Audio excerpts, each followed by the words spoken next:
Comienza el Catecismo de la Iglesia Católica. Un programa dirigido por el Padre Luis Fernando de Prada.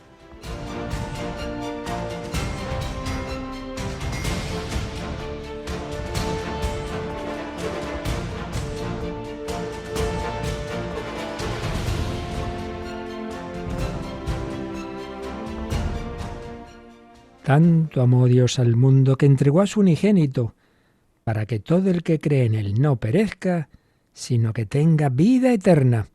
Y todo lo que nos dice el Nuevo Testamento, bueno, también el Antiguo, pero especialmente el Nuevo en general, es para ti y para mí, es particular, querido oyente. Tanto te amó Dios a ti, que te entregó a su Hijo unigénito, para que no perezcas, sino que tengas vida eterna. Alabado sean Jesús, María y José. Muy buenos días, muy querida familia de Radio María. Bueno, habéis estado oyéndome mucho estos días con todo lo que ha ocurrido con la Semana Santa, con la muerte del Papa, con todas esas celebraciones, pero por unas cosas o por otras, el programa del Catecismo no hemos podido emitirlo desde hace días y justamente cuando estamos hablando de la enfermedad, de la unción de enfermos, de la muerte. Hemos celebrado la muerte de Cristo, hemos celebrado su resurrección y hemos celebrado la muerte del vicario de Cristo.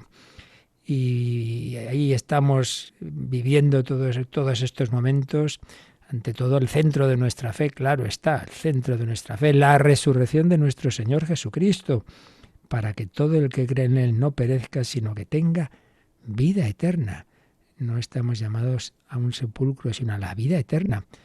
Ahora que he releído y hemos profundizado en la bula de convocatoria de este año jubilar, Spes non confundi, la verdad es que es un documento precioso, precioso, precioso.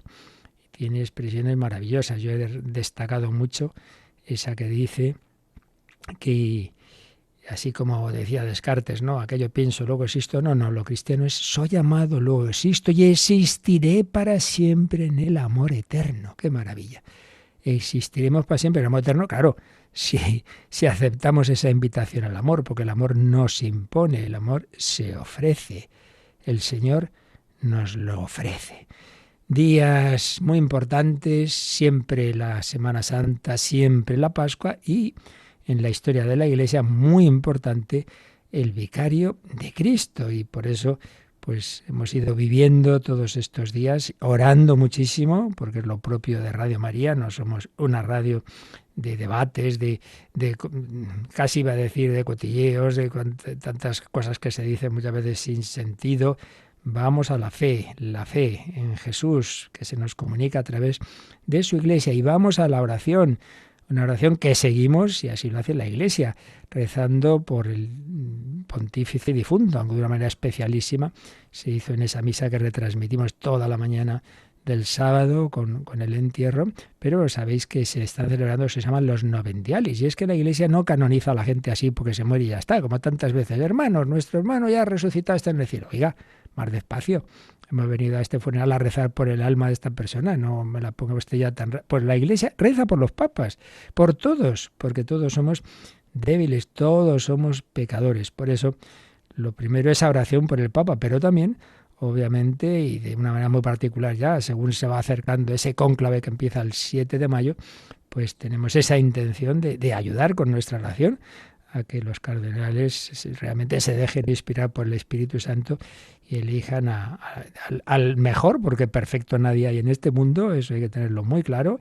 pero Dios nos guía a través de la debilidad. Mónica Martínez, buenos días. Aquí una débil como los demás, desde luego. Exactamente. Aquí otro débil, que le decía yo a Mónica, como hace días que no hay catecismo, se me olvida poner esto, se me olvida lo otro, ahí la canción. Ahí, a mí también. Enseguida esto que decimos, nos reseteamos. Bueno, pero el Señor es el que nos va llevando. Bueno, pues Vamos a recordar que tenemos también, es que aquí no paramos, madre mía lo que se nos viene encima. Yo creo que ningún año se nos han juntado tantas cosas. Semana Santa, muerte de un papa, entramos en mayo, campaña de mayo, maratón misionera, que al papa le encantaba, al papa Francisco, que Radio María fuera tan misionera, y cónclave y consagración de obispos. Bueno, Dios mío, socorro, ya no podemos más. A ver, ¿qué tenemos estos próximos días, esta semana? Pues olvídese de hacer catecismo, que no paramos. No paramos. Mañana 1 de mayo no hay catecismo. Vamos a hablar, a retomar una maravilla, un documento precioso del Papa Francisco sobre San José, que yo fui explicando. Pues a esta hora vamos a oír la primera parte de esa explicación. Pero por la noche tenemos un momento muy importante, ¿verdad? Nuestra hora santa. Desde luego que sí, la hora santa en la capilla de Radio María, pero es que mañana también van a poder seguir la consagración episcopal y toma de posesión de Monseñor Eloy Alberto Santiago como obispo de San Cristóbal de la Laguna. Así es, así que por la mañana nos vamos allá a Canarias. Bien, es verdad que gracias a la radio diocesana, que nos va a compartir su señal, porque ya no damos para más, para coger un avión e irnos para allá, ya no. Pero nos comparten esa retransmisión y se lo agradecemos mucho a esa radio diocesana canaria. Pero eso sí, por la noche, nuestra hora santa, hoy ya sería la última posibilidad. Por la mañana solo, por favor, de intenciones de las que queréis que se pongan al pie del altar, pero no garantizamos nada porque estamos muy superados. Pero como Dios lo sabe todo, pues lo importante es rezar. Mañana por la noche, no os olvidéis. Pero hay otro obispo el sábado, ¿verdad? Pues sí, lo que decíamos. Bueno, una cosa que hay que tener en cuenta es que aunque la ceremonia en Tenerife tiene lugar a las 11 de la mañana, aquí, obviamente, porque es una hora más, será a las 12 cuando podrán, aquí las 12. Exacto, hacer el seguimiento. Y el sábado, pues otra consagración episcopal y toma de posesión, en este caso de Monseñor Ángel Román y Dígoras como obispo de Albacete. De Albacete, así es, estaba desde hace tiempo vacante por la renuncia por motivos de salud de nuestro, digo nuestro porque hemos sido compañeros del presbiterio diocesano de Toledo, don Ángel Fernández Collado. Bueno, y el domingo tenemos rosario desde Quivejo y bueno, pues iremos transmitiendo. No solo sí. El 2 de mayo, el viernes, tenemos rosario desde OMS con la familia mundial de Radio María. Oye, ya me he olvidado, por favor, ya son tantas cosas. A los oyentes les recomendamos que visiten nuestra página web, que ahí figura todo y es la única forma de no perderse entre tantísima actividad de la Iglesia y de Radio María.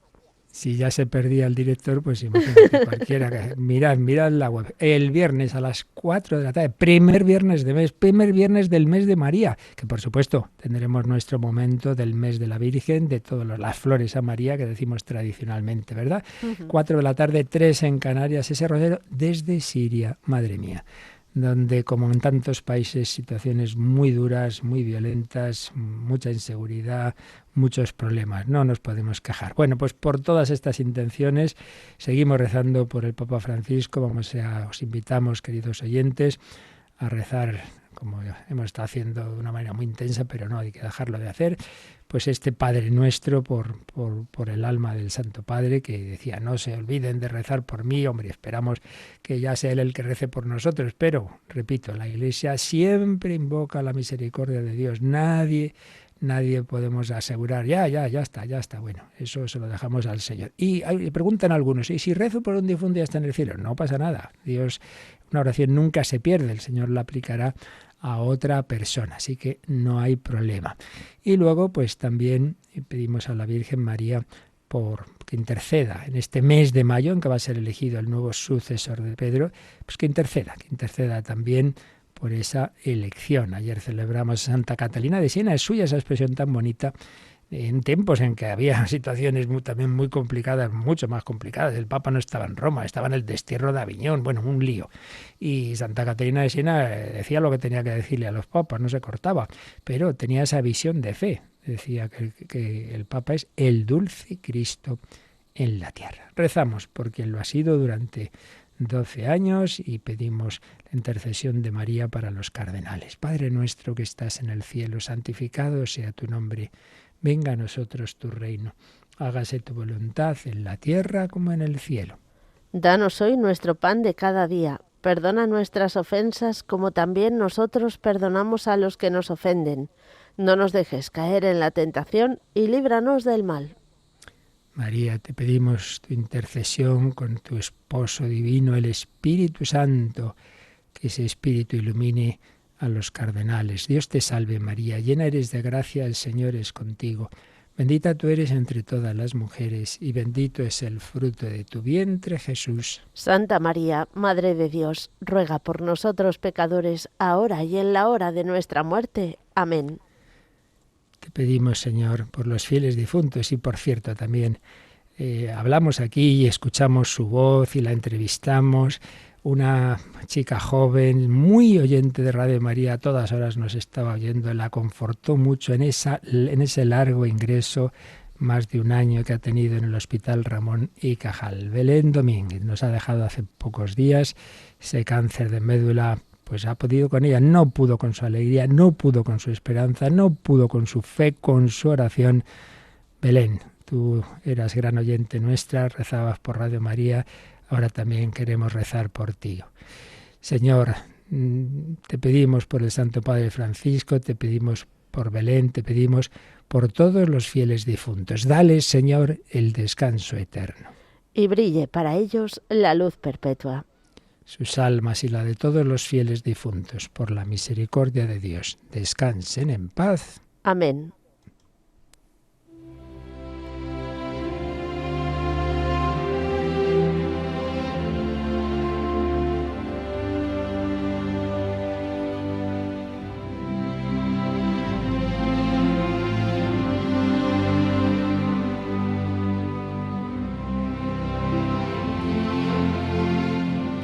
Nacemos para no morir nunca. El Señor quiere darnos la vida eterna. No nacemos para una muerte eterna, sino para no morir nunca. La historia de Chiara Corbella Petrillo, su marido Enrico, sus hijos. Nos habíamos quedado en el funeral del segundo bebé que nacía y moría a los pocos minutos, Davide Giovanni. Un funeral que, como el de la primera niña, María Gracia Leticia, fue todo un testimonio de fe. Hoy simplemente, y no es poco, leeremos lo que la madre escribió sobre ese hijo al que solo pudo ver vivo unos minutos. ¿Quién es Davide? Un niño que ha recibido de Dios una gran misión, la de vencer a los Goliaths que hay dentro de nosotros, vencer nuestro poder de decidir por Él y por encima de Él, que ha demostrado que era así, porque Dios lo necesitaba así. Recordemos que en primer lugar veían que tenía graves discapacidades motoras, pero luego ya también problemas incompatibles con la vida. Ha derrotado nuestro derecho de desear un hijo que fuera para nosotros, porque era solo para Dios. Ha vencido el deseo de los que querían que fuera el hijo del consuelo, el que nos habría hecho olvidar el dolor de María Gracia Leticia. Ha vencido la fe en la estadística de los que decían que teníamos las mismas posibilidades que otros de tener un hijo sano. Ha desenmascarado la fe mágica de quien cree conocer a Dios y le pide que sea un repartidor de caramelos. Ha demostrado que Dios hace milagros, pero no con nuestra lógica limitada, porque Dios es algo más que nuestros deseos. Realmente unas palabras de una gran fe. Y si no buscar el Hijo, como tantas veces oímos hoy, como un colmar el deseo de los padres, no. Los hijos no son tuyos, son de Dios, son para Dios. Y no hay que esperar ese milagrito porque sí, porque si Dios es bueno tiene que curar a este hijo, o no. Dios sabe más. Hay quien le pide que sea, decía Chiara, un repartidor de caramelos. Ha derrotado la idea de los que no buscan en Dios la salvación del alma, sino solo la del cuerpo. Todos los que piden a Dios una vida fácil, que no se parece a la de Jesús. Siendo así de pequeño, David se ha lanzado con fuerza contra nuestros ídolos y ha gritado a la cara de quien no quería ver ha obligado a muchos a correr a los refugios para no ser derrotados. Yo, en cambio, le doy gracias a Dios por haber sido derrotada por el pequeño David, porque el Goliat que había dentro de mí finalmente ha muerto gracias a David. ¿Veis un poco la idea de esta oración? Es que su hijo se llamaba David como el rey David que derrotó a Goliat, siendo mucho más débil. Y Chiara veía como dentro de ella, en los deseos humanos, naturales, de una madre que quiere que su hijo se cure, y dice, sí, muy bien, pero David sabe más. Él es el que trae el mensaje de Dios. Ninguno ha conseguido convencerme de que lo que estaba ocurriendo era una desgracia, derivada del hecho de que nos habríamos alejado de Dios, quizá inconscientemente. Había quien decía, estos 2 hijos que se les han muerto, bueno, esto es una desgracia que Dios les castiga. ¡Qué nombre, que no! Doy gracias a Dios porque finalmente ha muerto mi Goliat. No, David vive en Dios, bautizado por el director espiritual. Doy gracias a Dios porque ha muerto mi Goliat, es decir, mi visión corta de las cosas. Y mis ojos son libres de mirar y seguir a Dios sin miedo de ser la que soy.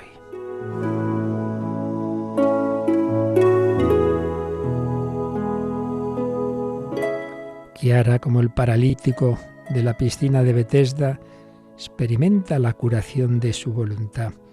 El pequeño David la lleva a la maduración de la fe. Dios sabe lo que hace, no hay ningún error. El cuerpo de David, Giovanni, tiene la forma de su amor. Indica el modo particular en que sólo Él puede amar. Nos has hablado de Él y de su amor de madre, del grano de trigo y del amor que encierra. Nos has enseñado que el amor no crea nada imperfecto. David y Giovanni ha encarnado la parábola del grano de trigo que debe morir para dar fruto. De alguna manera anunciaba lo que le iba a ocurrir a Chiara. Fue un verdadero profeta.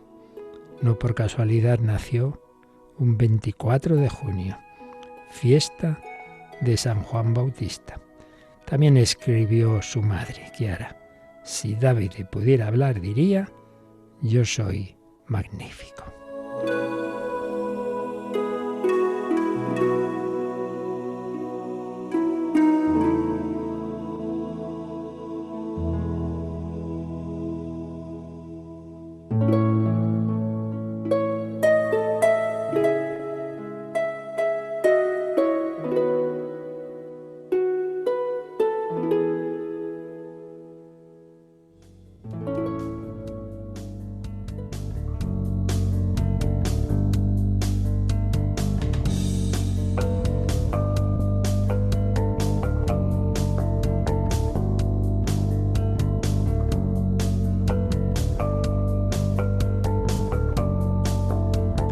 Realmente el verdadero y auténtico milagro no fue la curación de este niño, que no fue curado, sino fue que unos chicos jóvenes italianos, normales, como otros de su generación, vivieran estas circunstancias con esta fe, con esta esperanza, con este amor, con esta alegría.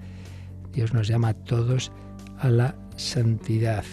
No pienses, ay, ¿yo qué haría? Y tal. Bueno, si te llega una circunstancia así, te vendrá también la gracia de Dios. A veces pensamos en las cosas con las fuerzas que tenemos ahora sin darnos cuenta de que cuando llegue una circunstancia más difícil también tendremos una fuerza más especial, una gracia particular.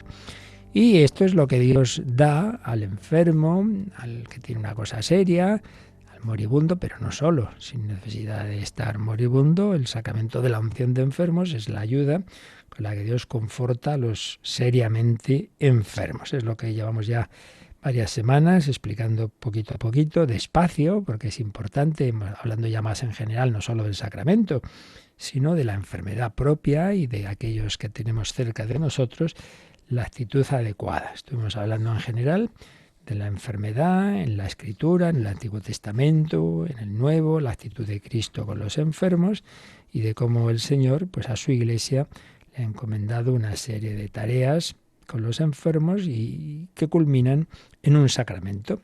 Entonces estuvimos hablando de quién puede recibir este sacramento, quién puede administrarlo, y ya entrábamos en el apartado tercero del catecismo, que es la celebración del sacramento. ¿Cómo se celebra litúrgicamente? Vimos que esto, como todos los sacramentos, ha tenido una historia, porque en la Iglesia hay cosas esenciales, que lo que viene directamente del Señor no cambia, pero luego hay muchas otras que sí van cambiando, formas de celebrar, y luego con los matices y la pluralidad propia dentro de la unidad de la fe, la pluralidad que se da en los distintos ritos, entre Oriente y Occidente, en épocas, etcétera, etcétera. Y desde luego esto se ve en este sacramento, porque como ya explicamos, y lo veremos más adelante con más profundidad, tiene tantos efectos este sacramento que inevitablemente hay épocas en que se ha acentuado más un aspecto, unos efectos, y épocas en que otros. Épocas en que sobre todo se veía la importancia de este sacramento para prepararse al último viaje, al de la muerte, y por eso se llegó a generalizar que todavía queda esa expresión de la extrema unción, como si solo fuera la última unción, que no es verdad, que no es verdad. Otras épocas se acentuaba, a veces demasiado también, el aspecto de que no, que esto es para la enfermedad, pero hay ya quien lo recibe así, casi como me confieso todos los meses, y eso tampoco es. En fin, distintos aspectos. Pero nosotros vamos a cómo hoy día la Iglesia, desde la reforma litúrgica del Vaticano II, cómo lo tiene establecido. Y eso es lo que se explica o se resume en 3 números del Catecismo, 1517, 18 y 19. Hemos empezado a leer el 17, pero lo vamos completando con el propio ritual aprobado en su momento por el Papa San Pablo VI y otras consideraciones que nos ofrece pues los que han estudiado este sacramento. Pero vamos a empezar por releer ese 1517 y los números marginales que nos aconseja el catecismo repasar o adelantar, porque hay uno anterior y otro posterior. Leemos el 1517. Como en todos los sacramentos, la unción de los enfermos se celebra de forma litúrgica y comunitaria, que tiene lugar en familia, en el hospital o en la iglesia, para un solo enfermo o para un grupo de enfermos. Es muy conveniente que se celebre dentro de la Eucaristía, memorial de la Pascua del Señor. Si las circunstancias lo permiten, la celebración del sacramento puede ir precedida del sacramento de la penitencia y seguida del sacramento de la Eucaristía. En cuanto sacramento de la Pascua de Cristo, la Eucaristía debería ser siempre el último sacramento de la peregrinación terrenal, el viático para el paso a la vida eterna. Bien, pues en este número se nos dan los puntos clave que inspiran la forma litúrgica de celebrarlo. Vamos a releerlo comentando un poquito. En primer lugar dice, como en todos los sacramentos, la unción de los enfermos se celebra de forma litúrgica y comunitaria, que tiene lugar en familia, en el hospital o en la iglesia, para un solo enfermo o para un grupo de enfermos. Vamos a ver. En primer lugar, como en todos los sacramentos, la unción se celebra de forma litúrgica y comunitaria. Y es que hay muchas formas de oración, personales, privadas, que la Iglesia aconseja, que la Iglesia recomienda, o que una persona al Señor se lo puede inspirar. Todo eso está más que bien y es muy importante. Todos los maestros de vida espiritual han aconsejado la oración personal y luego hay diversas devociones que son muy buenas. Pero siempre quedan a otro nivel de aquello que viene más directamente del Señor, como es su palabra y como son los sacramentos, y luego otras celebraciones que la Iglesia regula con su doctrina y sus normas y que son oración oficial de la Iglesia, como es la liturgia de las horas, que a fin de cuentas está compuesta fundamentalmente por palabra de Dios y oraciones que están en la propia palabra de Dios, y por todo ello tienen un nivel superior, objetivamente hablando, a lo que uno pueda hacer, que está muy bien, repito, y es conveniente completarlo con la oración más personal. Pero a lo que vamos, que un sacramento entra en esa categoría de lo litúrgico que está señalado por la Iglesia porque es su oración oficial y encima, en el caso de los sacramentos, con un fundamento en la palabra de Dios y en definitiva en la voluntad de Cristo. Por tanto, no se puede hacer lo que a uno le dé la gana. No es una oración personal, no es que nos juntamos y decidimos cómo hacemos esto. No, hombre, no. Todo eso está señalado y por eso dice, la unción de los enfermos se celebra de forma litúrgica, es una oración oficial de la Iglesia que viene indicada cómo hacerla, porque está en ese nivel de lo más propio y común de la Iglesia y de la suprema autoridad de la Iglesia, para que no cada uno haga lo que le dé la gana y con el riesgo incluso, haciendo tonterías a veces, de que sean inválidos esos sacramentos cuando uno no usa las palabras que debe usar, etcétera, etcétera. Por tanto, primer apunte, esto es algo litúrgico. Segundo, que sea litúrgico implica también que sea comunitario, porque si es oración de la Iglesia no es una cosa individualista de individuos sueltos que coincide que rezan lo mismo, no, hombre, no, es oración comunitaria. Y por ello siempre se dice que cuando es posible que la celebración sea comunitaria también de varias personas, pues hombre, mejor. Eso no quita que una confesión individual, el penitente y el sacerdote, ya está, son solo ellos dos, pues es también comunitario, no es una cosa puramente individual y por eso también se aconseja que de vez en cuando haya esas celebraciones comunitarias de la penitencia, porque así se ven las dos cosas, que esto es algo personal, porque eso también es cierto, que el sacramento es Cristo y cada persona, ciertísimo, Cristo y el alma y el cuerpo, eres ungido tú, está claro, y la unción que te hace a ti el Señor es a ti, y la comunión que recibes tú es un abrazo de Cristo a ti, y el perdón de los pecados a ti, cierto, ciertísimo, personalísimo, sí Señor. Si alguno me ama, mi Padre le amará, vendremos a Él, haremos morada en Él, pero siempre hay que conjugar lo personal, que no es lo mismo que lo individualista, hay que conjugarlo con lo comunitario. Entonces, litúrgico, por tanto regulado por la Iglesia, comunitario, y en ese sentido dice que esto puede tener lugar en familia, siempre sería el ideal. Hoy día, como tenemos tanto miedo a hablar de la muerte, es el tabú. Antes, pues no, yo todavía lo he vivido. Padre, venga, denme la unción que van a estar mi marido, mis hijos, quiero que tengan este testimonio. Pues hoy que no, así que no se entere, que no, hombre. Ese miedo a lo único seguro en la vida, que es la muerte. Bueno, pues comunitario, en familia, en el hospital. Oye, pues mira, vamos a hacer en la habitación del hospital o si podemos vamos a la capilla, en la iglesia, esas celebraciones que se hacen precisamente hay un domingo de Pascua en que se suele hacer este ofrecimiento de aquellos que ya tienen cierta edad, una enfermedad tal, pues que lo hablen antes con los sacerdotes, que tal día se va a hacer esa celebración comunitaria de la unción de enfermos. Bueno, familia, hospital, iglesia, para un enfermo, en el caso que sea solo uno, o un grupo de enfermos. Y entonces aquí Mónica nos sugiere que decimos que repasemos el número 1140, porque está diciendo que esto es así como en general en todos los sacramentos.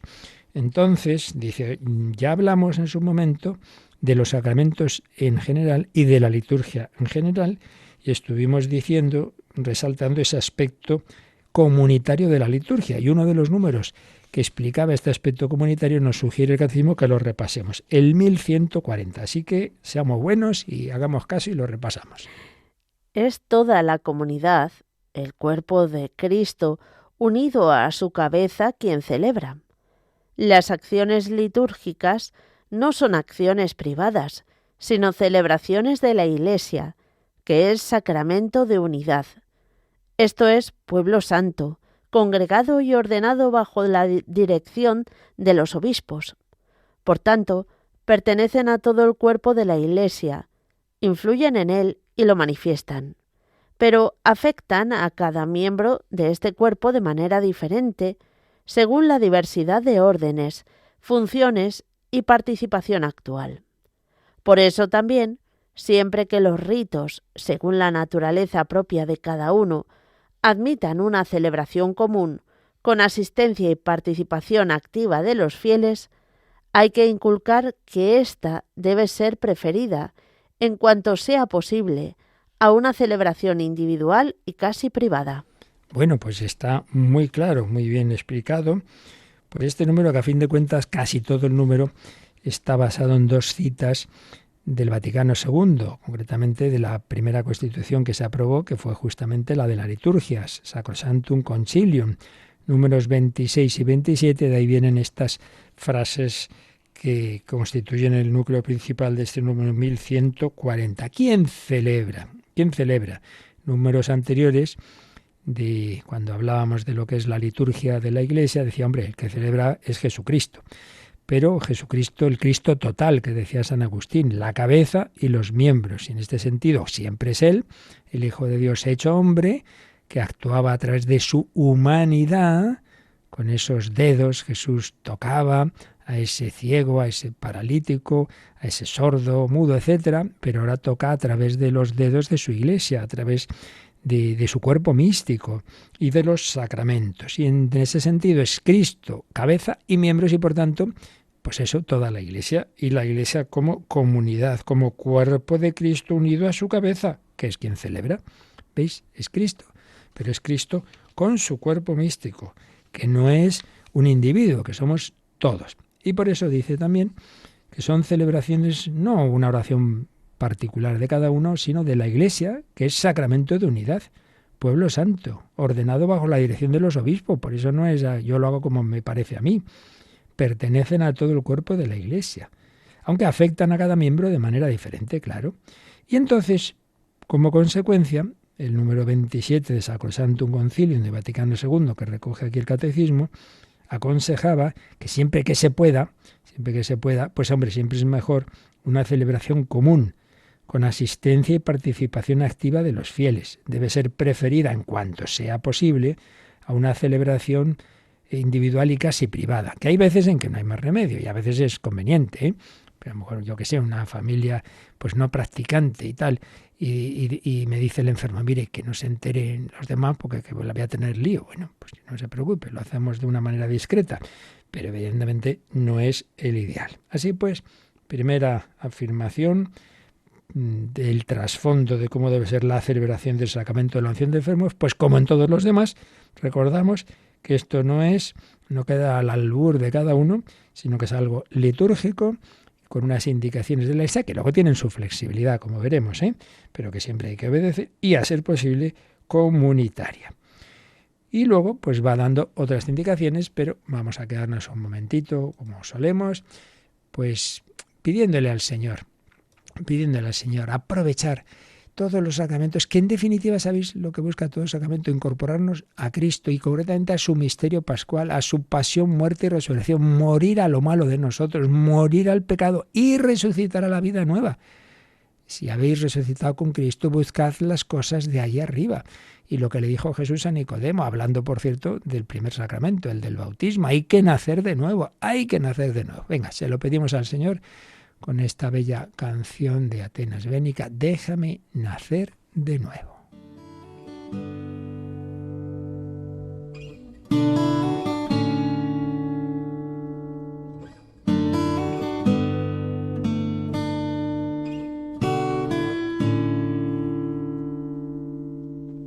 Tú conoces la dureza en mi sentir y la terquedad que hay en mi corazón. Son las cosas que me alejaron de ti, Señor.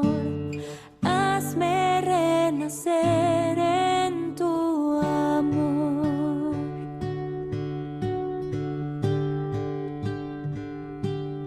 Déjame nacer.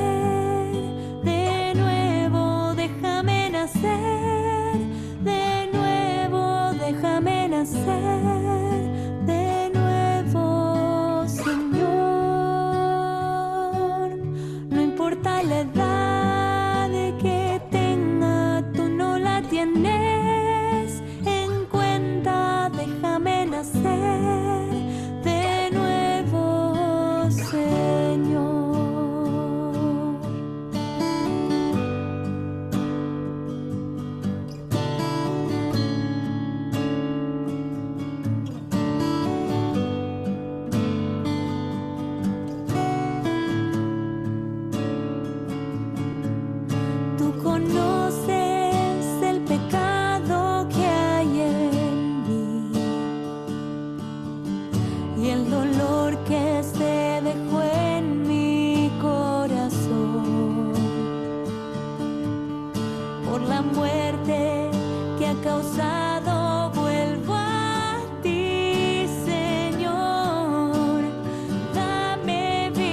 Conoce la doctrina católica.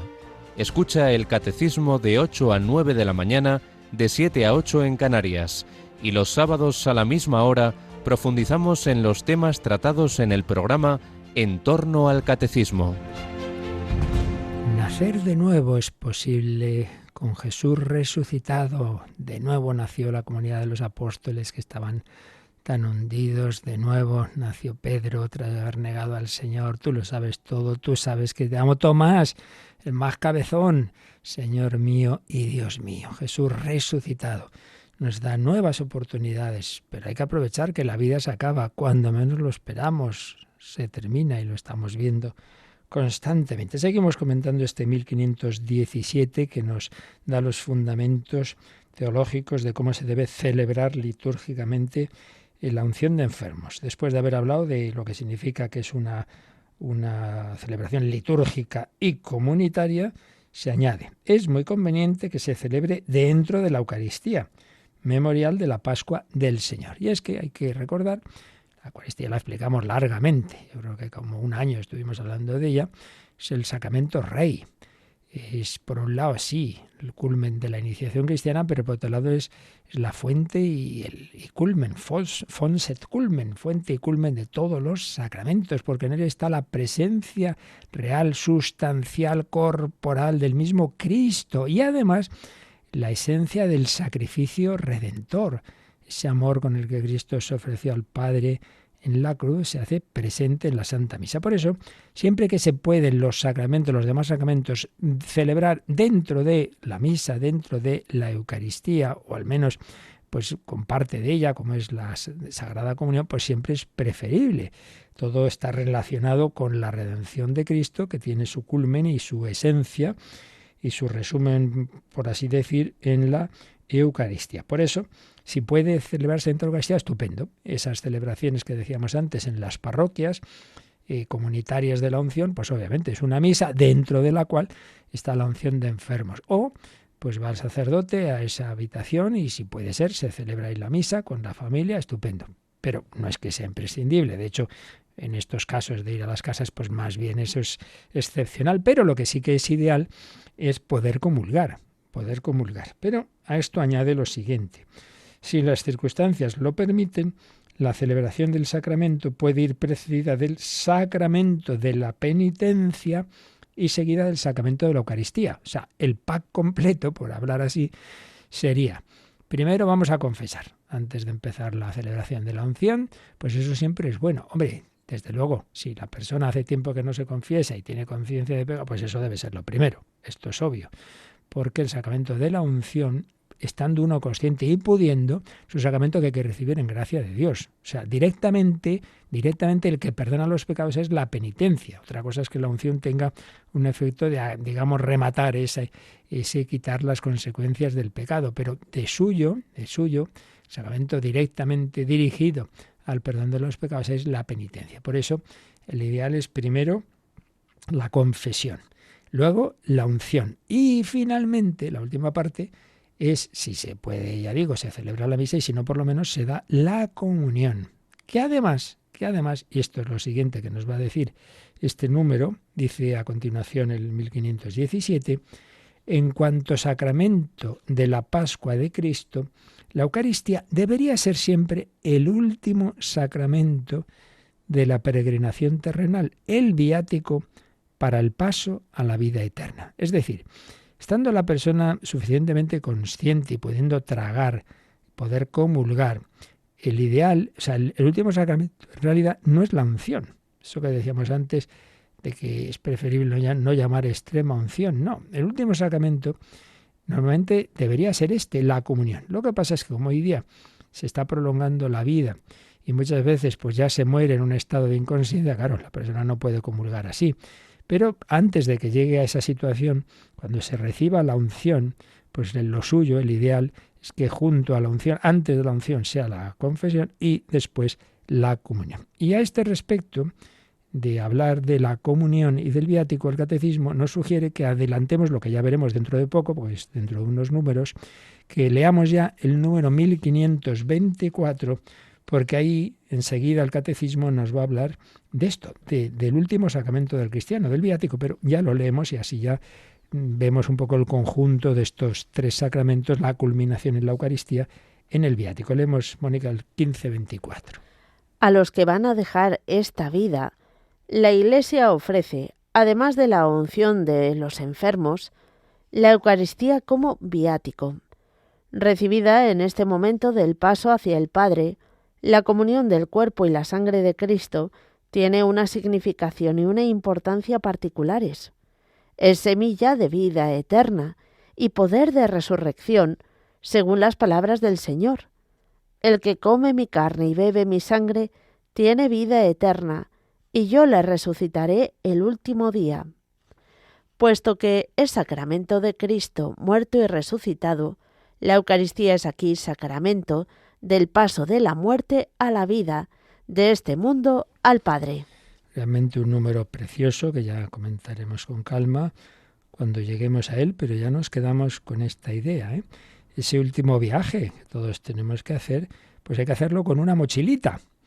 Y en esa mochilita hay que llevar unos alimentos. ¿Y cuál es el alimento? Pues el cuerpo y la sangre de Cristo, del que Jesús, releamos ese discurso del pan de la vida, capítulo 6 del Evangelio de San Juan, donde, entre otras, está esta frase que nos ha citado el catecismo: el que come mi carne y bebe mi sangre tiene ya vida eterna, pero además yo lo resucitaré el último día. No seamos tontos, hombre. ¿Qué es eso de que pasa el tiempo y no comulgas, pero que necesitas alimentarte? Pero sobre todo, en ese último viaje, pues el gran alimento, la Eucaristía. Bien, con esto tenemos un poquito el panorama general, fundamentos teológicos, doctrinales, de lo que luego vamos a ir viendo más en concreto, ¿no?, de esta celebración, que básicamente ya de todas maneras damos una visión de conjunto de los ritos de la unción cuando hay tiempo. Claro, si llegas a una persona que está muriendo, pues vas a lo esencialísimo, pero habiendo tiempo, pues se llega, se empieza esa celebración, como cualquier celebración litúrgica, con los que estén, el Señor esté con vosotros. Si antes, el ideal es que la persona se haya confesado antes, si ya lo ha hecho así, no se hace acto penitencial, pero si no, si ya se había confesado en otro momento o lo que sea, entonces sí que se hace como en la misa, el yo confieso u otros de los actos penitenciales posibles, ¿veis? Tenemos también un momento de imposición de manos que el sacerdote hace sobre la cabeza del enfermo. Esto es muy bonito. Siempre, lo veíamos también en los sacramentos, siempre hay una invocación al Espíritu Santo. Los sacramentos no son magia, potagia, ni inventos del cura. Es una acción de Dios. El Espíritu Santo es el que actúa. El Espíritu Santo se lo invocamos, epíclesis significa llamada, sobre el pan y vino para que los convierta el cuerpo y la sangre de Cristo. Pues también lo invocamos sobre este penitente, sobre esta persona enferma, para que su corazón sea configurado con el Señor, para que sea transformado. Entonces hay una imposición de manos, qué bonito, como también en la confesión. Al dar la absolución, el sacerdote extiende las 2 manos, o la mano derecha al menos, sobre la cabeza del penitente.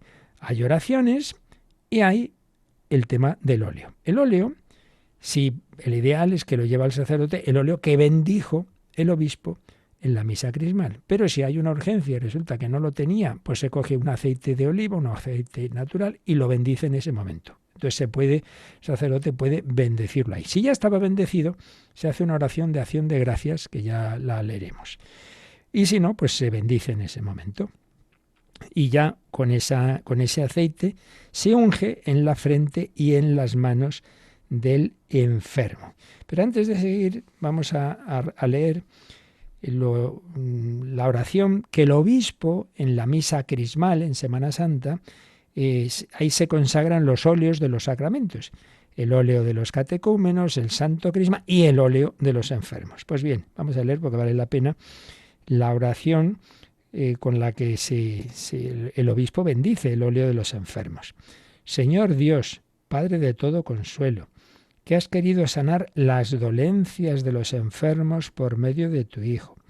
Escucha con amor la oración de nuestra fe y derrama desde el cielo tu Espíritu Santo Paráclito sobre este óleo, tú que has hecho que el leño verde del olivo produzca aceite abundante para vigor de nuestro cuerpo, enriquece con tu bendición este óleo, para que cuantos sean ungidos con él sientan en cuerpo y alma tu divina protección y experimenten alivio en sus enfermedades y dolores. Que por tu acción, Señor, este aceite sea para nosotros óleo santo, en nombre de Jesucristo nuestro Señor. Como veis, una oración preciosa, y como veis también, en ningún sitio aparece que es un óleo para el que se está muriendo ya. No, fijaos, es que esos miedos que tenemos, pero por Dios, yo hace poco a una persona mayor, pues, ay, no sé yo, a ver si se lo decía, encantada, de que le diéramos la unción de enfermos. Fijaos lo que ha dicho, ¿no? Esta oración, que cuantos sean ungidos con él sientan en cuerpo y alma tu divina protección y experimenten alivio en sus enfermedades y dolores. No está diciendo que se muera muy bien, no, experimenten alivio en sus enfermedades y dolores. Pues bien, oración o arrepentimiento de los pecados, palabra de Dios, imposición de manos, bendición del óleo o acción de gracias por el óleo ya bendecido, y llega el momento principal en la que el sacerdote unge en la frente y en las manos. En el ritual anterior se hacía más en todo el cuerpo, o prácticamente, en todos los sentidos, etcétera. Ahora pues se queda frente y manos diciendo estas bellas palabras.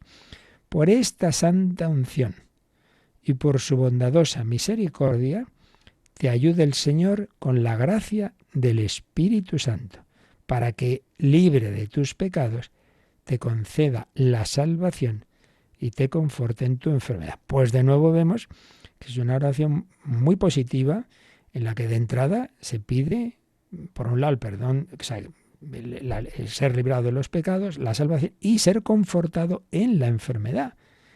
En principio es eso, para pedir al Señor esa gracia, esa sanación, o al menos el ánimo y el llevar la enfermedad confortados por el Señor.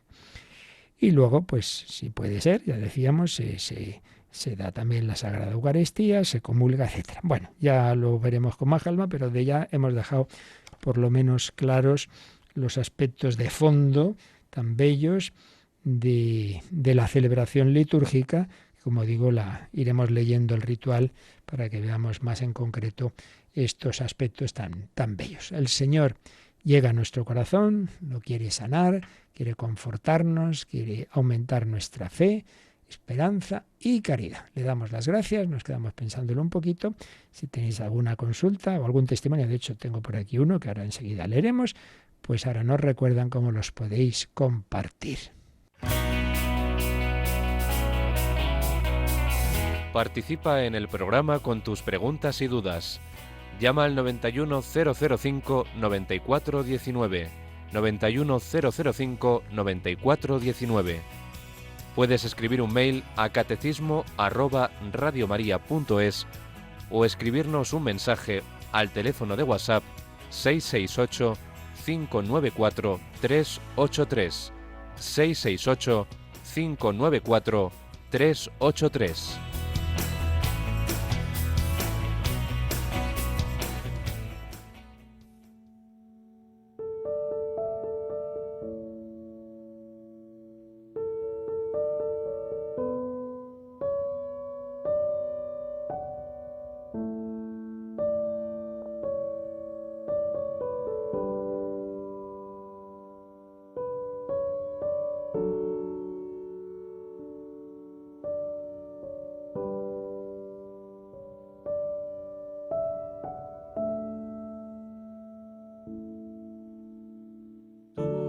Sanas mi corazón, déjame estar en tu presencia.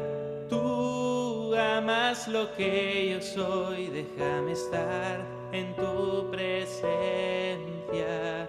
Tú sanas mi corazón, déjame estar en tu presencia. Tú amas lo que yo soy, déjame estar en tu presencia. Tú sanas mi corazón, déjame estar en tu presencia. Tú amas lo que yo soy, déjame estar en tu presencia. Tú sanas mi corazón, déjame estar en tu presencia. Tú amas lo que yo soy, déjame estar en tu presencia. Tú sanas mi corazón, déjame estar en tu presencia. Tú amas lo que yo soy, déjame estar en tu presencia. Tú sanas mi corazón. Y a veces no solo el corazón. Pepi Gómez de Huelva llamó hace poco, habló con nuestra compañera Ángela y le contó que su hermano estuvo en coma 22 días. Los médicos no daban esperanzas de curación. Ella pidió la unción al capellán del hospital, rezó mucho por su hermano, especialmente el Santo Rosario, y se ha curado y sin secuela. Y los médicos no encuentran explicación. Ella se emocionaba al llamar y quería dar gracias a Dios y que la gente lo supiera para dar gloria a Dios. Pues claro que sí, gloria a Dios, porque Dios sigue haciendo milagros. Él sabe más. A veces era el milagro del cuerpo y siempre hace el milagro del alma. Confortar, como confortó al matrimonio de Chiara Corbella. ¡Qué maravilla!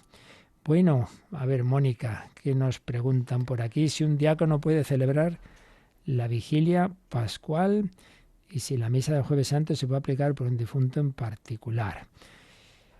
A ver, la vigilia pascual hay partes que sí, porque lo que es la primera parte, el fuego, todo lo que es la liturgia de la palabra, el fuego, el cirio pascual, el pregón pascual, todo eso lo puede hacer el diácono. Evidentemente el evangelio, como sabemos que lo puede hacer, pero claro, ya lo que es la liturgia eucarística propiamente dicha, pues claro, consagrar y celebrar propiamente, pues eso no, eso solo puede ser el presbítero. Entonces, a lo mejor en pueblos, estos sitios, aunque es imposible que llegue el sacerdote, porque son no sé cuántos pueblos, al diácono le dicen, bueno, tú haz lo que puedas de la parte de la vigilia, pero evidentemente la misa no puede ser, eso sí que está claro. Y luego, si la misa del Jueves Santo se puede aplicar por un difunto en particular, hombre, toda misa es una misa, a fin de cuentas. Toda misa el sacerdote puede hacerlo. Lo que pasa es que normalmente en público, hombre, ese día tan importante, tan solemne, yo no recuerdo, nunca hemos dicho esto por fulanito. Normalmente es en general, ¿no? Pues por todos. Pero por poder, se puede, que yo sepa. Ahora mismo no sé si hay alguna norma que lo prohíba, yo creo que no. Pero en fin, en cualquier caso, toda misa en el fondo, pues es Cristo que se ofrece por todos, y lo que pasa es que el sacerdote especialmente, pues en su intención está esto que le han pedido los fieles, ¿no? Pues esta intención. Y en días así como una celebración muy importante, como es un Jueves Santo, normalmente pues no se reserva, no se reserva, nunca se reserva, porque siempre es por todos, pero digamos no hay una intención particularísima por un fiel. Muy bien, pues lo dejamos aquí y seguiremos, como os decía, viendo este ritual y los demás números del Catecismo sobre la celebración litúrgica, pero mañana, que es 1 de mayo, recuperaremos las reflexiones que un servidor hizo sobre un documento del Papa sobre San José, porque mañana San José Obrero y mes de mayo, mes de María. Y ya sabéis, a rezar mucho por el cónclave y esta semana, semana muy eclesial, mañana por la mañana obispo de Tenerife, por la noche tenemos nuestra hora santa, el viernes rosario desde Siria, el sábado obispo de Albacete. Bueno, pues a rezar y pedimos al Señor su bendición. La bendición de Dios Todopoderoso, Padre, Hijo y Espíritu Santo, descienda sobre vosotros. Bueno, y esta noche os espero en el Hombre de Vídeos, las 11 de la noche, las 10 en Canarias. Que el Señor os bendiga en este último día del mes de abril, bajo la intercesión de San Pío V.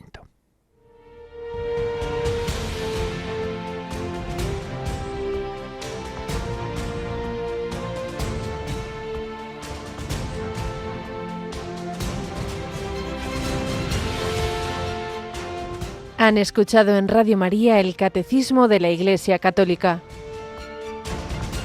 un programa dirigido por el Padre Luis Fernando de Prada.